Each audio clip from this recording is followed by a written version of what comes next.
Kelompok-kelompok Yahudi anti-Zionis dan aktivis pro-Palestina menggelar protes di Washington DC, Amerika Serikat. Mereka mengecam Perdana Menteri Israel Benjamin Netanyahu dalam kunjungannya ke Amerika Serikat. Demonstran Yahudi termasuk para rabi berbaris di dekat Gedung Putih sambil memegang plakat dan spanduk anti-Zionis yang menentang perang dengan Iran. Dalam aksinya ini mereka juga menyatakan solidaritas dengan Palestina dan menegaskan bahwa Israel tidak berbicara atas nama Yahudi. Para demonstran Yahudi ini juga meminta Presiden Amerika Serikat Donald Trump untuk mengakui bahwa orang Yahudi bukanlah Zionis.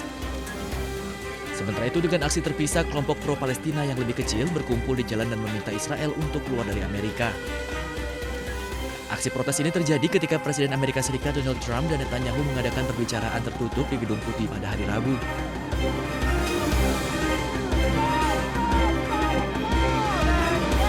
Di Board of Peace maupun di semua forum yang ada, Indonesia sejak awal menuntut penghentian kekerasan terhadap warga sipil, mengecam pelanggaran hukum internasional, termasuk hukum humaniter internasional yang terjadi di Gaza, akses bantuan kemanusiaan, serta realisasi solusi dua negara.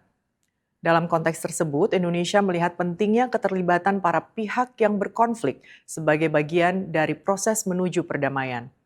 Indonesia oleh karenanya akan memanfaatkan keanggotaan di Board of Peace untuk juga aktif mendorong keterlibatan otoritas Palestina dan memastikan seluruh proses tetap berorientasi pada kepentingan Palestina dan menghormati hak-hak dasar rakyat Palestina serta mendorong terwujudnya solusi dua negara.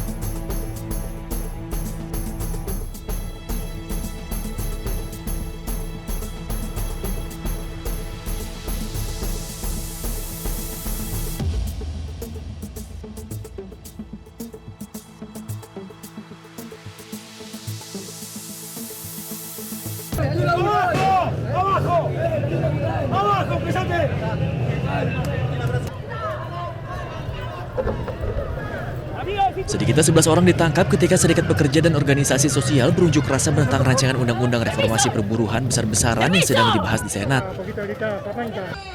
Bentrokan sengit terjadi antara polisi dan para pengunjuk rasa yang berkumpul di luar Kongres Nasional. Pasukan keamanan maju menembakkan gas air mata untuk membubarkan massa dan menahan sejumlah demonstran. Kobaran api terlihat di jalanan, sementara para demonstran dirawat karena terkena gas air mata, bahkan mengalami luka parah di bagian wajah. Undang-undang basis merupakan landasan dari rencana Presiden Javier Milei untuk melakukan deregulasi ekonomi. Undang-undang ini dinilai akan menghancurkan kemajuan sosial selama beberapa dekade. Kemarahan publik dipicu oleh beberapa perubahan radikal dalam undang-undang ketenagakerjaan negara tersebut. Para kritikus sangat geram dengan perpanjangan masa percobaan pekerja dari 3 bulan menjadi 6 bulan, atau bahkan hingga 1 tahun untuk bisnis kecil yang memungkinkan perusahaan untuk memberhentikan staf tanpa kompensasi untuk jangka waktu yang lebih lama. Para kritikus mengatakan bahwa reformasi ini bukanlah modernisasi perburuhan, melainkan serangan langsung terhadap sistem pensiun, kekuatan serikat pekerja, dan perlindungan dasar bagi para pekerja. Sementara pemerintah bersikeras bahwa perubahan ini sangat penting untuk menghidupkan kembali perekonomian yang stagnan.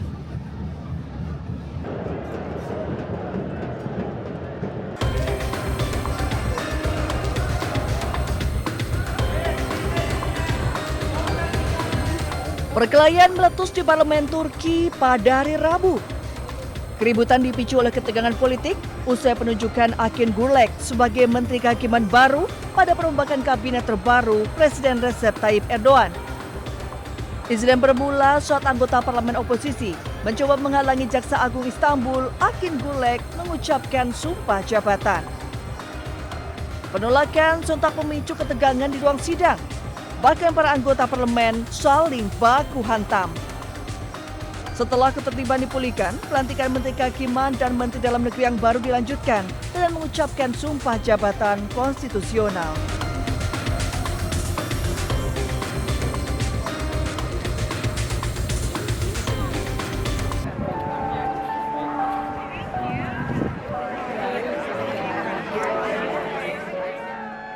biksu Buddha menyelesaikan perjalanan untuk perdamaian sejauh 3.701 km di Washington DC, Amerika Serikat. Hal ini menarik masyarakat dari seluruh Amerika Serikat berkumpul untuk menyambut mereka di Katedral Nasional. Usai melakukan perjalanan dari Texas selama lebih dari 108 hari, para biksu jalan berbaris membawa bunga dari masyarakat yang hadir sebagai bentuk dukungan. Sementara sejumlah pengunjung lainnya yang hadir berdoa saat para biksu melintas. Perjalanan ziarah lintas negara ini mereka lakukan sebagai aksi damai untuk menyoroti pesan perdamaian, kasih sayang, dan kesadaran diri.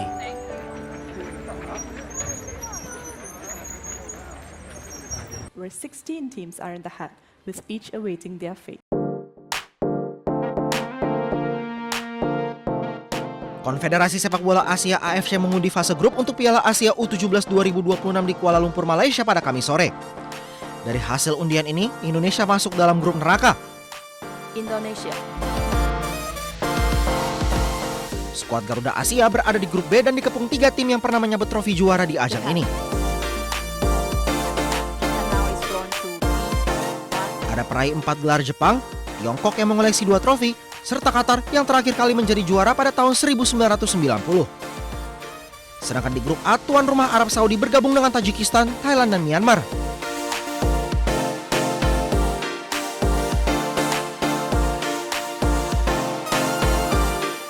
Grup C dihuni Korea Selatan, Yaman, Vietnam, dan Uni Emirat Arab. Lalu terakhir grup D diisi Uzbekistan, Australia, India, dan Korea Utara.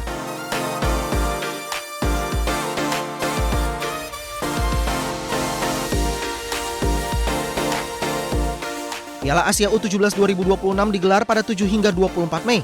16 negara terbaik Asia akan bersaing memperebutkan supremasi di level usia muda di Arab Saudi.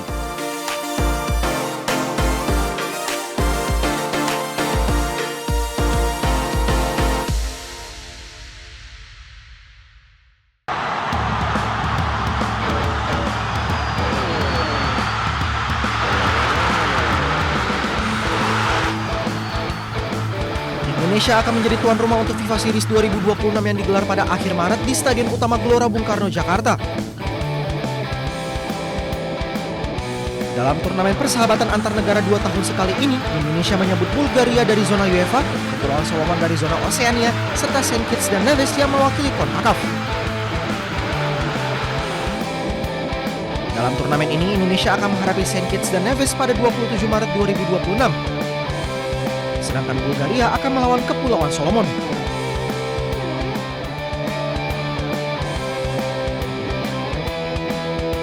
Turnamen kemudian dilanjutkan dengan laga perebutan tempat ketiga serta laga final 3 hari kemudian.